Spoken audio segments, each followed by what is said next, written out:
Nā I ka whiro koutou kei ngā hau e whā tēnā koutou katoa. Nau mai hoki mai ki tēnei hōtaka a Tapatahi e whakapāhotia ana e whakaata Māori. Kia ora and welcome to Tapatahi. Tapatahi literally means to unite and is taken from the well-known Māori song Tūtira mai ngā iwi. And it's all about doing this together, so if you have a question or comment, please let us know.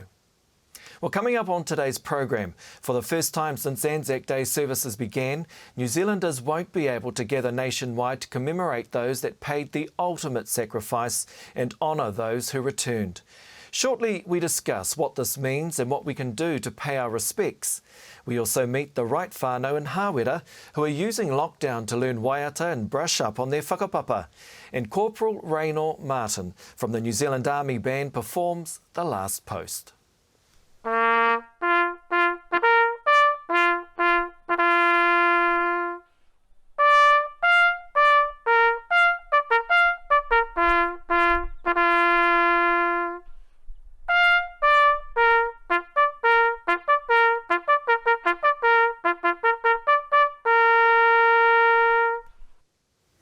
But first, here's what you need to know in 30 seconds.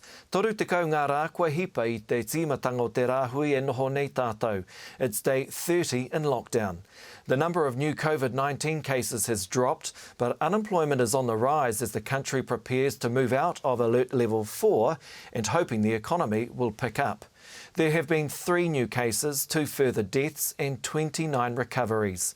The total number of confirmed and probable COVID-19 cases is 1,451. Another long weekend in lockdown is coming up and police say they will be out ensuring people stick to the rules. Police have dealt with 4,452 breaches since the lockdown began, including 423 in the past 24 hours. Ngāi Tahu Tourism is planning on closing its businesses for the foreseeable future with 300 jobs on the line. Its 12 businesses host more than 1 million customers a year. It says it's no longer receiving any income, and even if the industry did recover, it wouldn't be until a very long time. Calls and texts to the government's free national mental health helpline have risen sharply since the start of Alert Level 4. The number of calls to Need to Talk 1737 is up by 40% within the last 5 days. Well, to our first kaupapa this morning, Paul Thomas is the Vietnam veteran who successfully campaigned for the repatriation of 27 tūpāpaku, soldiers who died in Southeast Asia between 1955 and 1971. Among them was his 21-year-old brother Adrian. Paul had promised his mother to bring her son home. Paul achieved his mission in 2018, 42 years after his promise to his mum. Shortly we'll talk with Paul, but first we have this short story. We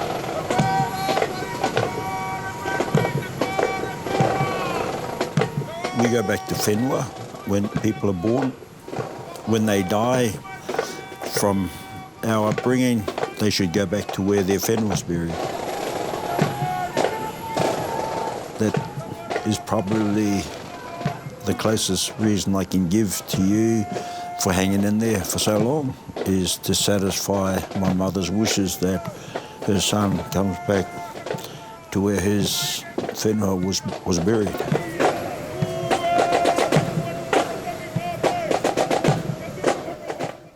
Paul Thomas is with me now from his home in Perth. Tēnā koe, Paul.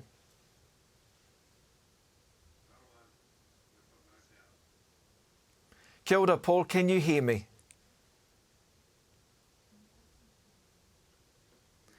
Maybe, Paul, if we can ask you to pull your headphones out of your computer.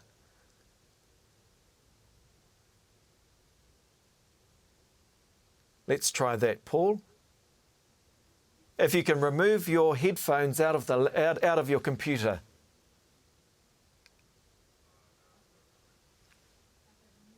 Okay.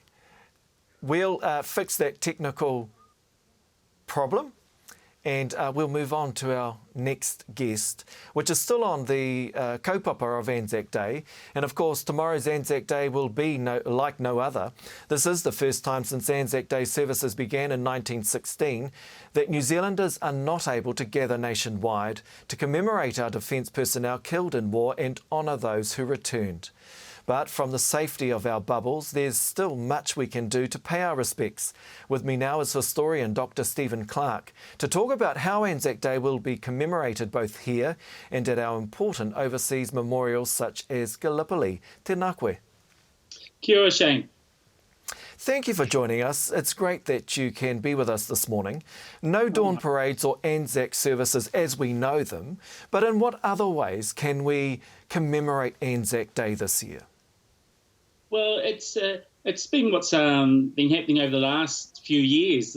You can nowadays, we're all connecting through Skype and Zoom and whatever.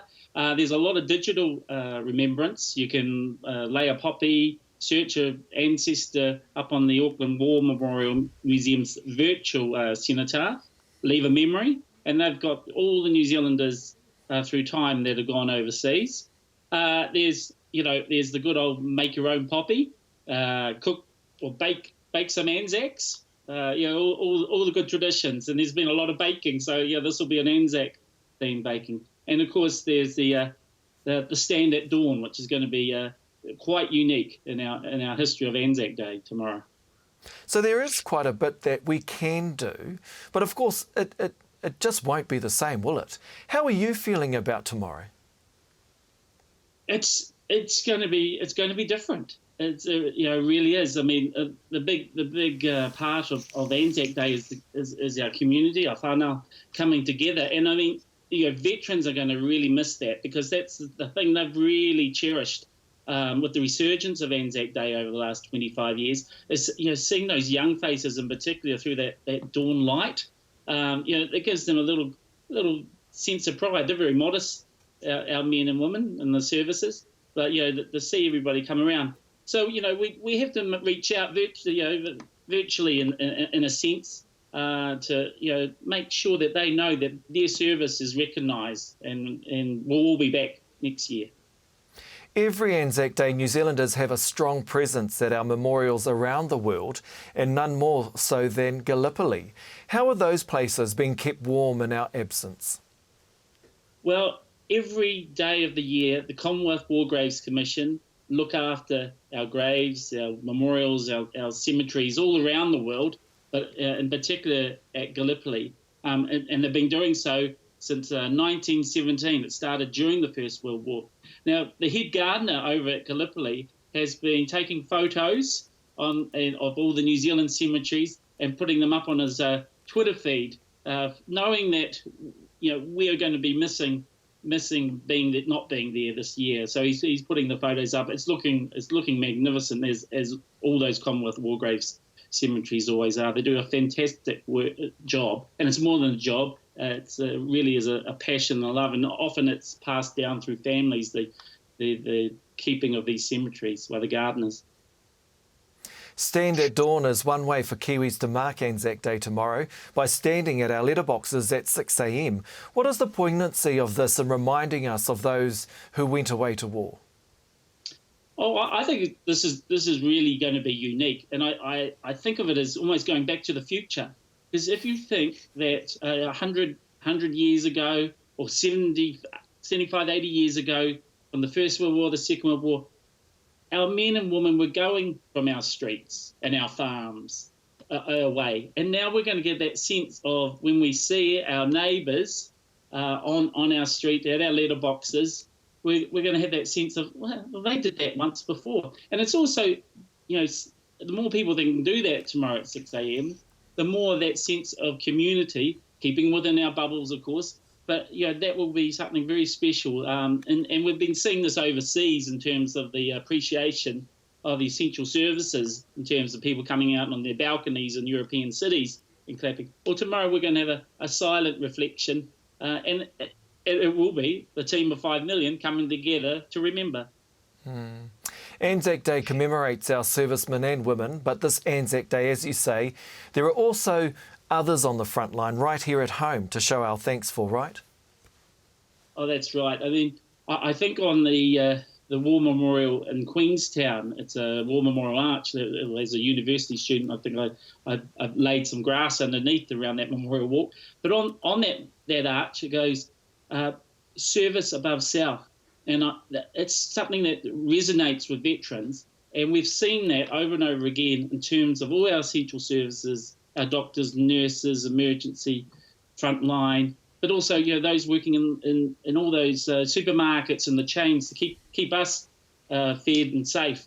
So, I think service has many different versions. And, tomorrow I think we will definitely be thinking of our essential services, as well as all our serving people that are also doing a lot around this COVID-19 pandemic. Dr Stephen Clarke, thank you. It's been a pleasure talking with you this morning. Tēnā rawa tukue. Likewise. Of course, Dr Stephen Clarke there. Well, we return to our first story now. Paul Thomas is with me from his home in Perth. Tēnā koe, Paul. Tēnā koe, Shane. It's lovely to have you joining us this morning, and it's lovely to be able to hear you. Let me first ask, the campaign, your successful campaign of being able to repatriate the tūpāpaku back to New Zealand was obviously a very special thing that you achieved. How will you be spending Anzac Day tomorrow? Like every Anzac Day for me, Shane, I'm not one to celebrate aroha. And Anzac Day is not a special day for me. And I guess to enlarge on that, I remember all those that sacrifice so much every day. Mm-hmm. So I have a quiet reflection. I remember the mates that I lost, my brother, and other whānau that served in the First and Second World War. But it's pretty much a special moment just for me to reflect on all those people that have helped to put us in this world that we live in today. And it actually gives me a lot of strength mentally, physically. When I have these reflections on a daily basis, I'm probably a lot stronger today than I was in 1970. Because of course, Paul, you are a Vietnam vet, right? I am, yeah. And so you don't make special time on Anzac Day to reflect. You reflect every day. Absolutely. First thing I do when I wake up in the morning, I'm one of these people that as soon as my eyes open, I'm ready to go. And before I put my feet on the floor, I think of those people that helped to give us the world that we have today. What about your brother? You lost your brother Adrian in 1956, and you've lost friends that you served with as well. You get up in the morning, you reflect, you remember them as well? I guess that's what puts me in this position is firstly my brother. I think of him a lot. I think of the very close friends that I lost in Vietnam when we up there in 69, 70.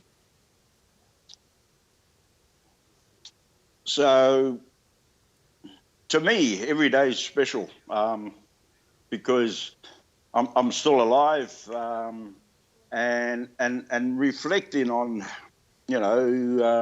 those friends and my brother. It helps me move forward, and it reminds me that I've got to make full use of the time that I have here because of the sacrifices that have been made. And I guess that's to me is more special than going out and celebrating with the masses, and like I say, it's just a personal reflection for me that I do on a daily basis, because I was seriously wounded up in Vietnam. Paul, I'm interested to know what your message is to those that are watching this morning. Obviously, that we're not going to see the big crowds and the big masses of people coming together to commemorate Anzac Day. You have your own special way in which you reflect and remember. What's your message to those that may only just do this on Anzac Day tomorrow? What's your message to them? I guess my message would be that, and this is a personal thing, that the sacrifices that were made for everybody, I believe, should be remembered as often as we possibly can, and I don't believe a national holiday does that for me, because for me it's more personal. That I've had a brother killed in Malaya. I've had two very good friends. We were just like brothers.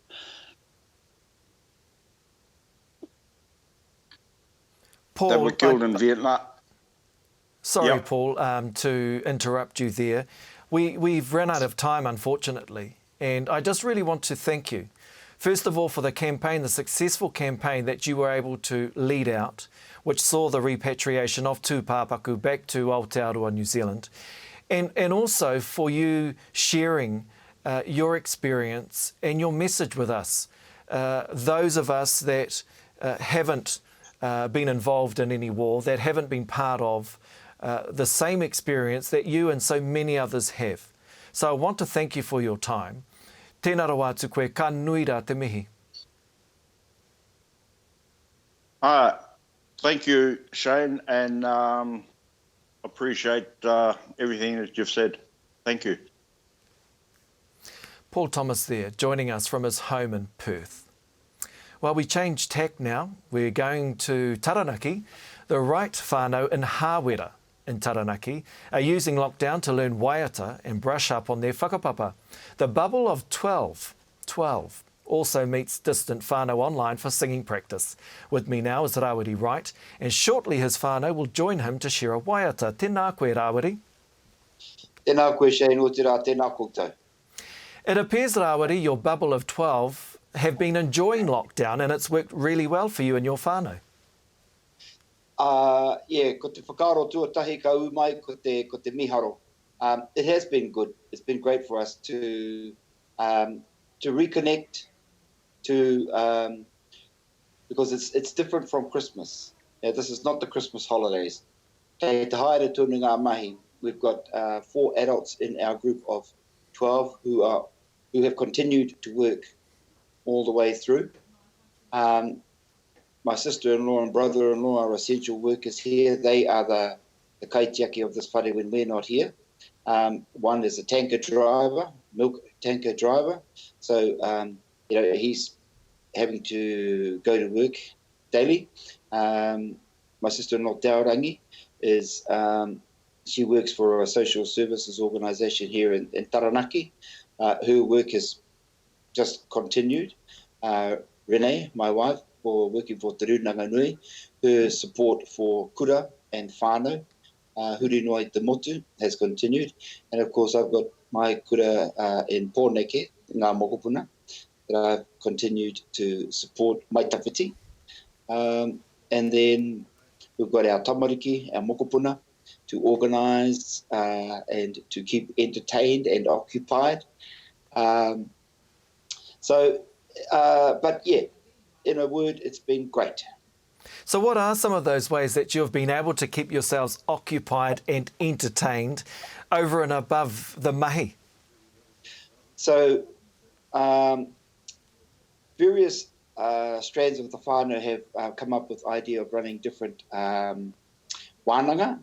So here at home in Rainy Road on the pakanga is the kids have been outside, they've been pulling weeds, trimming trees, carrying weeds from one side of the property to the other in readiness for burning. They've painted the fence, they've washed the house, they've done all sorts of things. They've put up a basketball goal.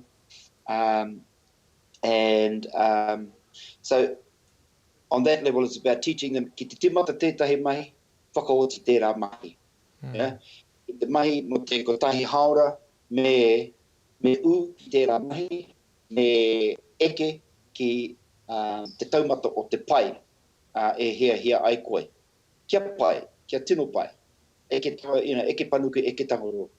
And don't just do it just to get it done, but do it to the best of your ability for that time. So what we've tried to do there is to make sure that we give the kids something meaningful to do every day, but just enough to keep them engaged and occupied so that they'll be keen to come back tomorrow and do something else. So that's here. Whānau, we've had wānanga talking about whakapapa, talking about our aunties and uncles that Renee and her brothers and sisters grew up with, but who our children don't really know. And so, Koro Laurie, Koro Morris, Koro Neil, Auntie Kura, or Mama Ka, Mama Mag. These are the rāwhiti whānau from Matata. Kāre ngā tamariki mokone tino mohe ana ki a rātou. So it's, we've had wānanga to talk about them and other whakatipuranga, of course, but how they've influenced my wife and her siblings and their generation, because they are so much the reason why they are the people they are today. And we've had, Rawiri, e pauhaere ana te wā kia tātou, engari, taku mōhio nei, kua whakaritea mai e koutou he waiata, ne? E tika ana? Ai, engari, kei te tatari ki tau mai taku tira. Ki te kone rātou, e pai māku e waiata. He te pai? Kei a koe te wā i nāe nei. Okay. Karawhiua. Ka karanga atu. Haro mai koutou. Ka pai.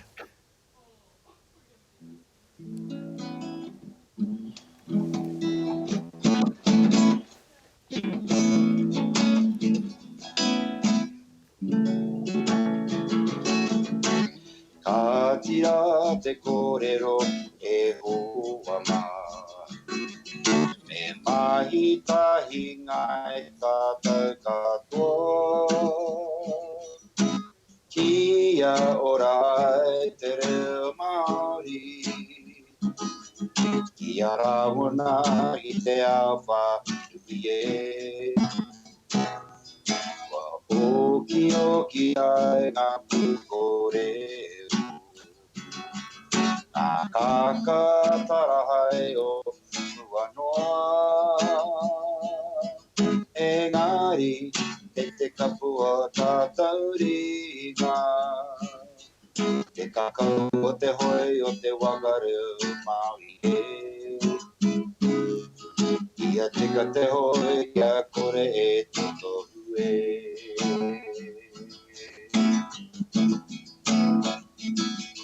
E taonga e reo te tūru, nā te tiriti, nā te tūrera. Kāre he hua o era i te kore te reo Māori i te whatu manawa. I te ngākau, i te māngai o ngai tāua. ka tu marara tu moke e. Ka wai meha ki te reo tau iwi ke.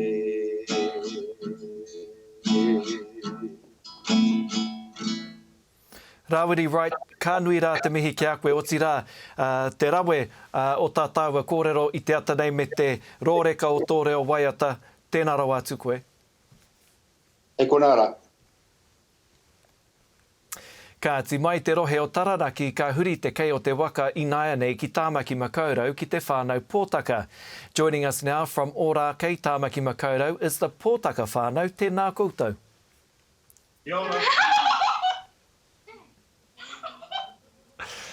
Well, that is certainly a sign of excitement. It's great that you can join us again this morning. Thank you. Tama and Ariana, maybe we can start with the tamariki introducing themselves. I'm Tiaria. Ko te aoro toku ingoa, ko arangi toku ingoa. I'm 12. Ka nui te mihi ki a koutou. Tama, Ariana, again, thank you for joining us, and hopefully we don't have any technical difficulties like we did last Friday. Anyhow, lockdown didn't start very well for you, but how has life been over the last 4 weeks?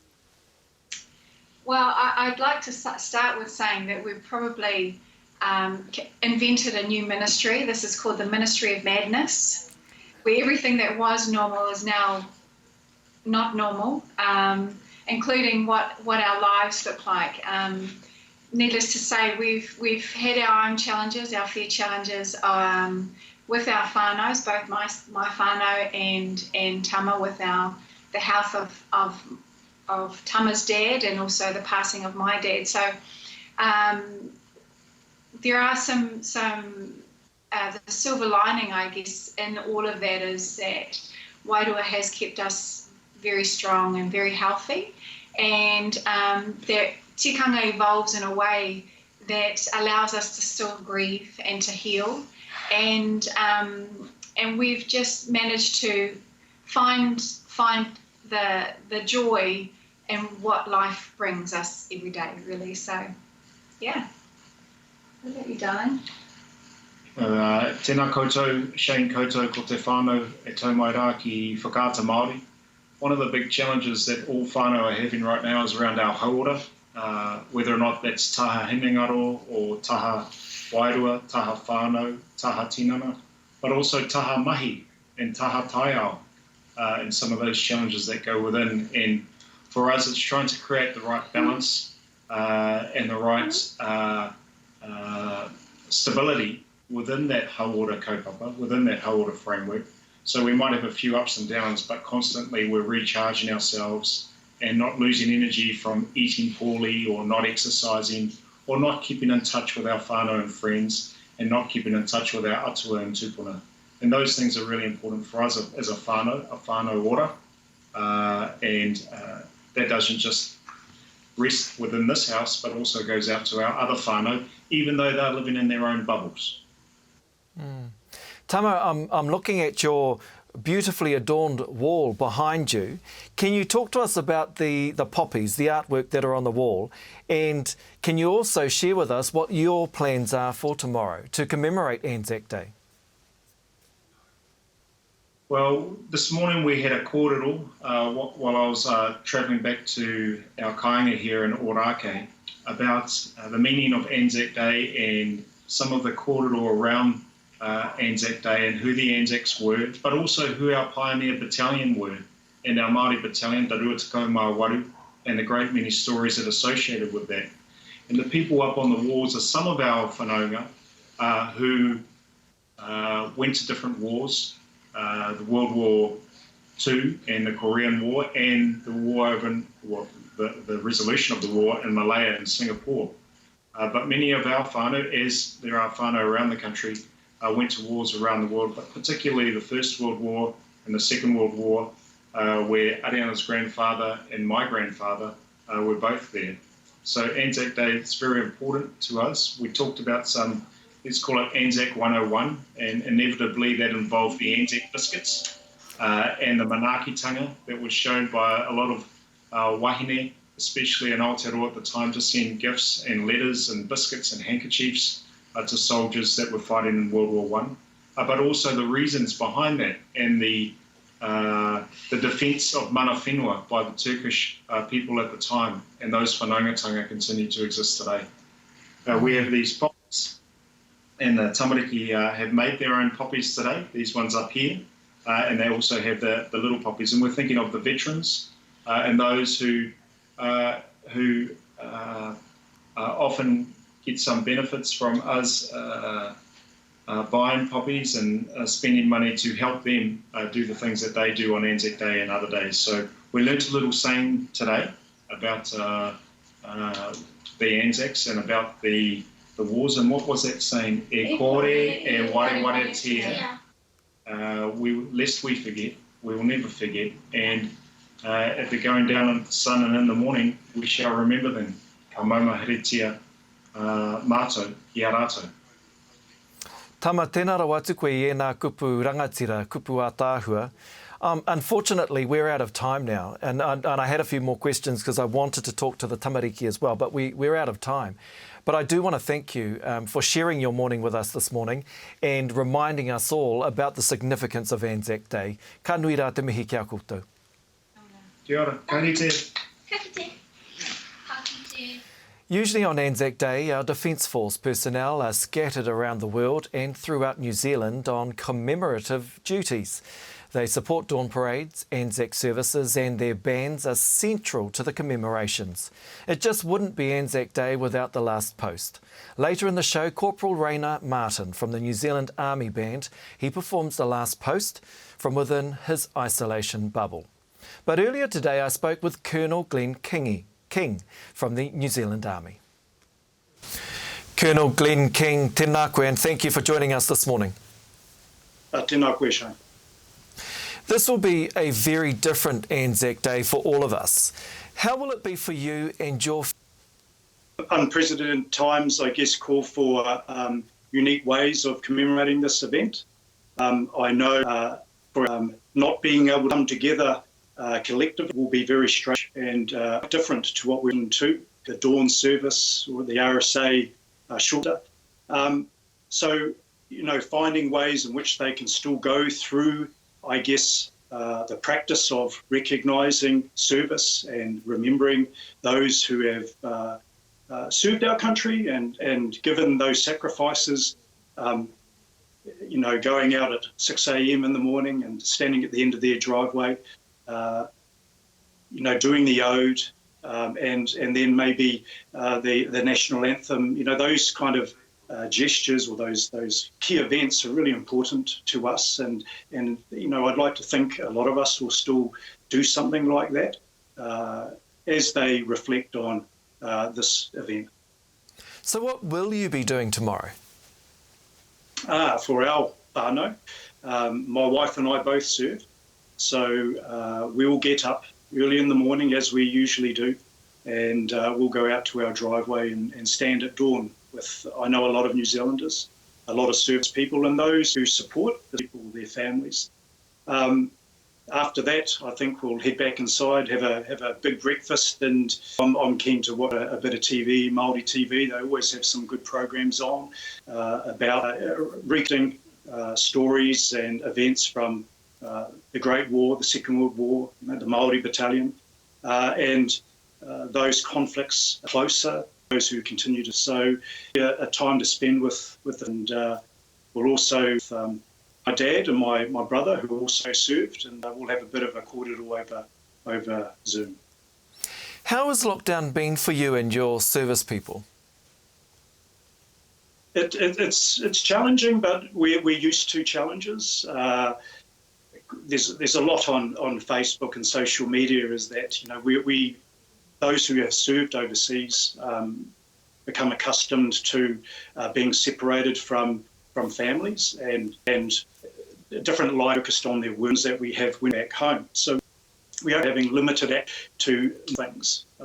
So, you know, home is, whilst it can draw some comparisons, that this time you're doing it with close family members, and do think, especially to those I've spoken, taking the opportunity to be with their children, and just letting things slow down a little bit for those who are able to. Many soon at the court of those will have to do work, either be most of it from home. That having whānau around has been immense for me, for many other servicemen and women as well. Well, I'm glad you mentioned because how has and for your whānau? You have sometimes you have days where it is tough of everyone a coaster. Fortunate, and I used to host to mum and dad being away. That would mostly be very similar to horse. I get just maintaining a mindset through this and seeing all the good things that are happening in New Zealand and connecting with our whānau, extended whānau. And I think the other thing is time. Things have just slowed down for us. So we're using the time we have to do things that maybe we would have put on the back burner due to our. It's been good. The children have they've been awesome. Our 10 and 8, seeing them seeing how they've grown through this together, their relationships, and with mum and dad being around as well. It's been a pleasure to be part of that in amongst everything that's happening around Aotearoa and around the globe. Colonel Glenn King, thank you very much for joining us this morning. Tēnā rawa atu koe. Tēnā koe, tēnā tātou katoa. And we apologise for the poor audio quality there. Well, Māori Television is proud to bring you Anzac 2020 tomorrow, a full day of programming dedicated to Anzac Day. Starting at 6:30 a.m. and going right through to 11 p.m, we're proud to bring you a range of programs that tell the stories of Anzac and pay tribute to those that paid the ultimate sacrifice. One of the programs is Songs of Remembrance, hosted by Pio Terei, who joins us now. Tēnā koe, Pio. Kia ora te rangatira, tēnā koe, mōrena. Morena, tell us about this program that you're hosting and what viewers can expect to see. Well, it was great just to meet a lot of the people that are involved in it, and it just sort of shows off the variety of talent we have as artists in this country. Māori artists, from Frankie Stevens to Troy Kingi to Tina Cross, and I think waiata is something that fills our soul, fills our spirit, and I think that's something that's a big part of who we are and what we do. So we've got to have this show, and it's going to be fun. So you've mentioned some of the artists that are involved. Obviously, it's all about waiata. What else can you tell us? Well, what I've found interesting, we have these just a couple of minutes of grabs, and you find I've known a lot of these people for a long time, and you find their connection to tupuna, who they've got war stories in their whakapapa. I mean, I don't want to let the cat out of the bag, but Frankie Stevens' father gets off a boat from Scotland through Europe. The guy's Scottish, he's travelling back with the Māori battalion, sees Ngāti Pōneke performing, falls in love with the lady in the front row. Next minute, 11 kids later, there's Frankie and his whānau, so beautiful stories of people who know their history with regard to the service of their whānau to the war effort, and who are discovering it, which is just as exciting as well. Don't we just love those neck-minute moments? Now, with all seriousness, how will you be spending tomorrow morning? Oh, I'm going to do the up the drive thing. The last couple of years I've been in Mitimiti in the far north, and they've got their monument to our hōia to our soldiers in the school. So that means that monument is part of the school culture. So I'll just be going up the drive and remembering, our whānau who went to Vietnam, our whānau, from Pangaru, Whakarapa, who were in the First and Second World War, and all our awesome, wherever you're from as a Māori, we're connected somehow. So just to take that moment and we'll never forget what they've done. Absolutely. Well, of course, you're holding a rakuraku, a guitar, on your lap. Tell us about the song you're going to sing us this morning. Well, it's actually quite embarrassing because people have said to me, Pure, why don't you sing a war song? And I don't know any war songs, bro. You don't sit in the in the party and play war songs. But I've got a little favourite that I'd like to sing. It's sort of humorous and in jest, and I don't want to whakaiti the kaupapa, but it's a bit of fun. So I can sing that for you if you like. It's all I've got, bro. Love it, love it. Can't wait to hear it. Kei a koe te wā, Pio. Okay. Well, who do you think you are kidding, Mr. Hitler, if you think we're on the run? Well, we are the boys that will stop your little game. We are the boys that will make you think again. So who do you think you are kidding, Mr. Hitler, if you think New Zealand's done? Do you want me to keep going? It's pretty long, bro. Just the best bit. Well, Farmer Brown goes off to town on the H21, but he comes home each evening and is ready with his gun. So who do you think you are kidding, Mr. Hitler, if you think New Zealand's done? Oh, yeah. Short and not so sweet, brother. The one and only Pio today. Thank you so much for joining us. We are really looking forward to tomorrow night's program, and may you enjoy tomorrow with the plans that you've just shared with us. Tēnā rawa atu koe, Pio. Ngā mihi, keep up the great work, our whānau. Kia ora. And of course, our Anzac Day programming will be available on TV and on our website from 6:30 a.m. to 11 p.m. tomorrow. Well, whānau, you have 2 more days to enter our competition where you can win $1,000 cash. All you need to do is create a 5-minute video that shows the motu the fun you're having during lockdown. Entries close on Sunday and we will announce the winner on Monday. Go to our Māori Television Facebook page, like it and DM your video through. It's that easy. Well, a big thank you to all our guests and thank you for joining us today. We end today's program with Corporal Reynold Martin from the New Zealand Army Band who performs The Last Post. Koe nā a tapatahi mo tēnei rā, no hōra mai.